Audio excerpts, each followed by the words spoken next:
الحمد للہ وکفا وسلام علی عباده الذین اصطفیٰ اما بعد فاعوذ باللہ من الشیطان الرجیم بسم اللہ الرحمن الرحیم۔ معزز سامعین، 5 جون ٹھنڈ دی وجہ تو پتہ ہی نہیں لگ رہا جون ہے کہ نہیں ہے، نہیں تو جون میں تخیر ہوئی ہوئی تھی۔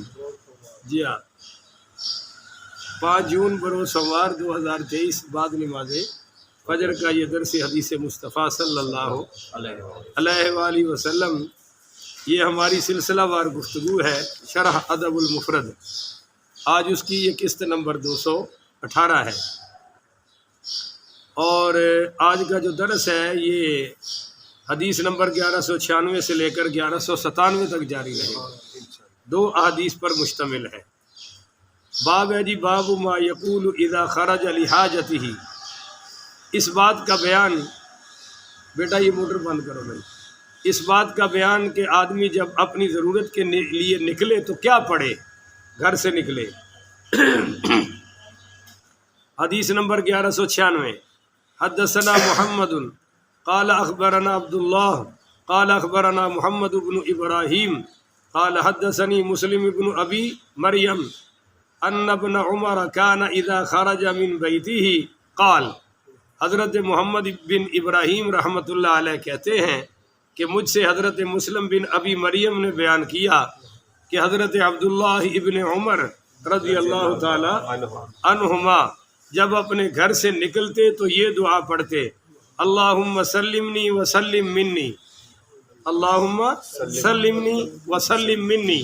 یہ 2 لفظ ہیں، پر اس میں طاقت بڑی ہے کہ اے اللہ مجھے سلامتی عطا فرما اور مجھ سے سلامتی عطا فرما۔ یعنی نہ کوئی مجھے شر پہنچائے، نہ میں کسی کو شر پہنچاؤں، نہ کوئی مجھے نقصان پہنچائے، نہ میں کسی کو نقصان پہنچاؤں۔ تو اللہم سلم منی، اللہم سلمنی وسلم منی، کہ اللہ مجھے بھی سلامتی عطا فرما، مجھ سے بھی سلامتی عطا فرما۔ یعنی جس سے میں ملوں وہ میرے لیے سلامتی ہو، جس سے میں ملوں یا جو مجھ سے ملے میں اس کے لیے سلامتی بن جاؤں۔ تو یہ بہت طاقتور دعا ہے۔ اس کی وجہ یہ ہے کہ اللہ سلام ہے، اللہ سلام ہے، سلام اللہ کا نام ہے، اور اس نے ہمیں اسلام عطا فرمایا ہے، اور پھر اللہ نے ہمیں بھی سلام عطا فرمایا ہے۔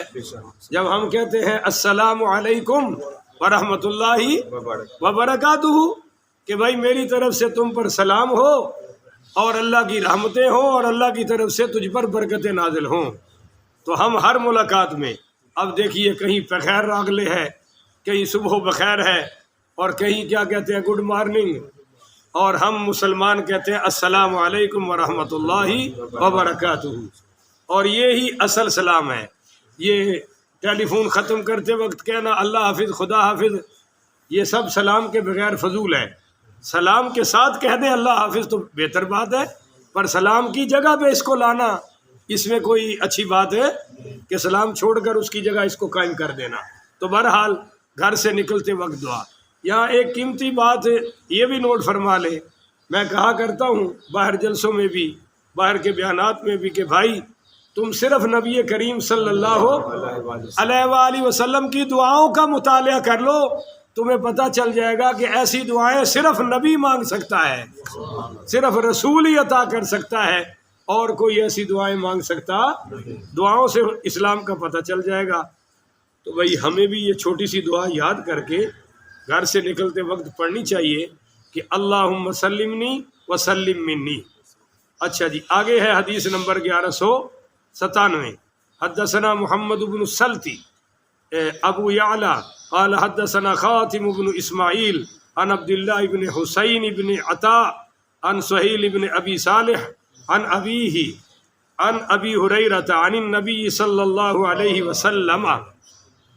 حضرت ابو ہریرہ پاک رضی اللہ تعالی عنہ سے روایت ہے کہ سرکار دو عالم صلی اللہ علیہ وآلہ وسلم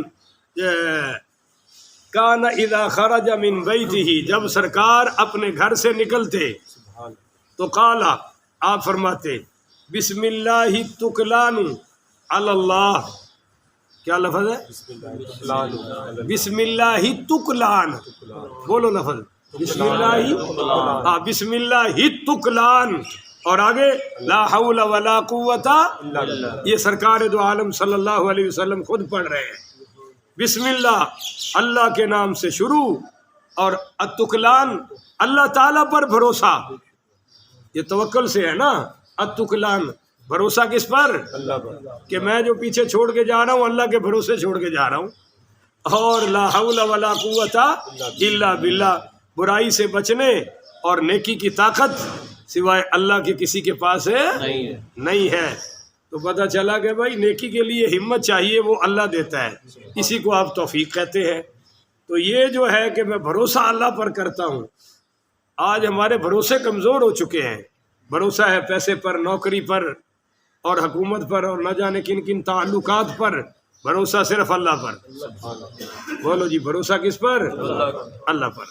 چلیے یہاں بات ختم کرنے سے پہلے آپ کو ایک چھوٹا سا عجیب و غریب حیران کن واقعہ سناتا ہوں کہ سیدنا فاروق اعظم پڑھی رضی اللہ تعالی عنہ، سیدنا عمر پاک علیہ السلام تشریف فرما ہے اپنی دار الخلافہ میں، اور کافی لوگ ارد گرد صحابہ تابعین بیٹھے ہوئے ہیں۔ ایک شخص آیا، اس نے اپنی بچے کو اپنی انگلی پکڑائی ہوئی تھی، وہ بچہ بھی ساتھ آ رہا تھا۔ تو سیدنا عمر رضی اللہ تعالیٰ عنہ نے جب باپ بیٹے کو دیکھا تو فرمایا کہ جس طرح کوا کوے سے ملتا ہے، بالکل تیرا بچہ اسی طرح تجھ سے ملتا ہے۔ حیرانگی کی بات ہے کہ تجھ میں اور اس میں 1 انچ کا بھی فرق ہے، جس طرح کوے سے کوا ملتا ہے اس طرح ہو بہو تیرا بیٹا تیری شکل والا ہے۔ تو کہنے لگا حضرت یہ تو مجھے قبر سے ملا ہے۔ بولیے کہاں سے ملا ہے؟ قبر کے اندر سے۔ حضرت عمر رضی اللہ تعالیٰ عنہ نے تھوڑی سی ٹیک لگائی ہوئی تھی، اٹھ کے سیدھے ہو گئے، اور میں اچھا بھائی اس کا پورا واقعہ سناؤ، ہوا کیا؟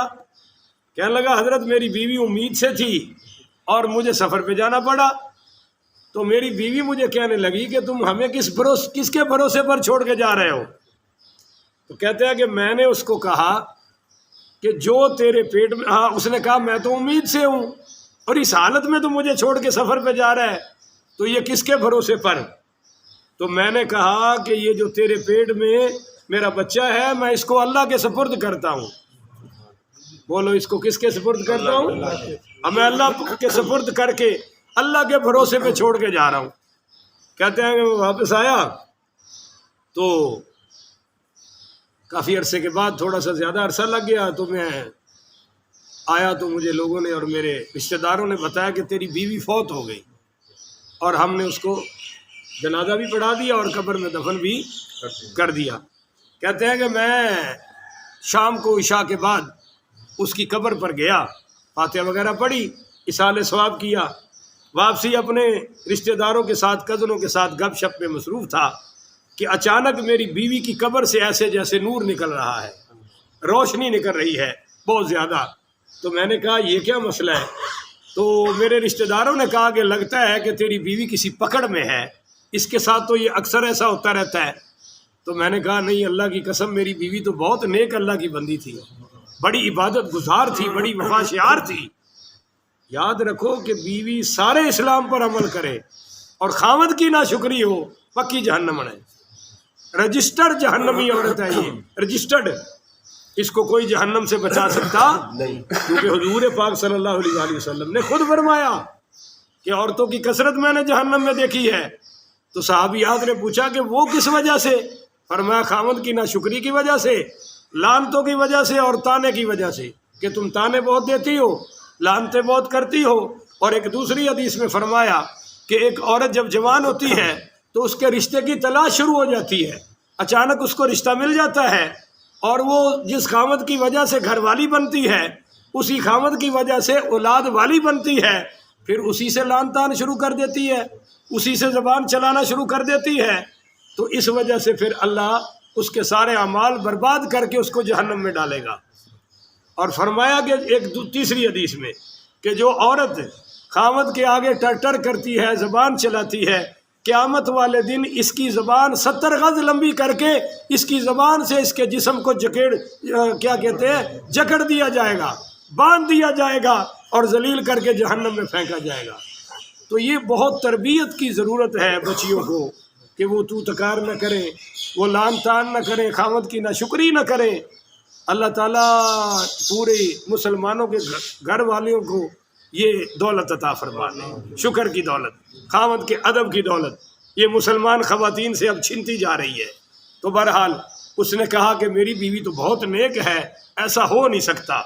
چنانچہ یہ قبر پر گیا تو کہتے ہیں کہ قبر کھلی ہوئی تھی اور یہ میرا بچہ میری بیوی کی لاش کے پاس بیٹھا ہوا تھا قبر کے اندر۔ اس وقت آواز آئی کہ تم نے یہ کہا تھا کہ استعوذ اللہ فی بطنک، کہ میں اللہ کے حوالے کرتا ہوں، استعوذ اللہ فی بطنک، کہ جو تیرے پیٹ میں ہے اس کو اللہ کے سپرد کرتا ہوں۔ تم نے یہ جملہ کہا تھا، لو آج اپنی امانت واپس لے لو۔ اگر اس وقت تو اپنی بیوی کی کہہ دیتا تو قبر سے تیری بیوی بھی تجھے عطا فرما دی جاتی، پر تو نے صرف بچے کا کہا تھا۔ تو کہتے ہیں کہ میں نے قبر میں ہاتھ ڈالا، اس بچے کو اٹھا لیا اور قبر بند ہو گئی دوبارہ۔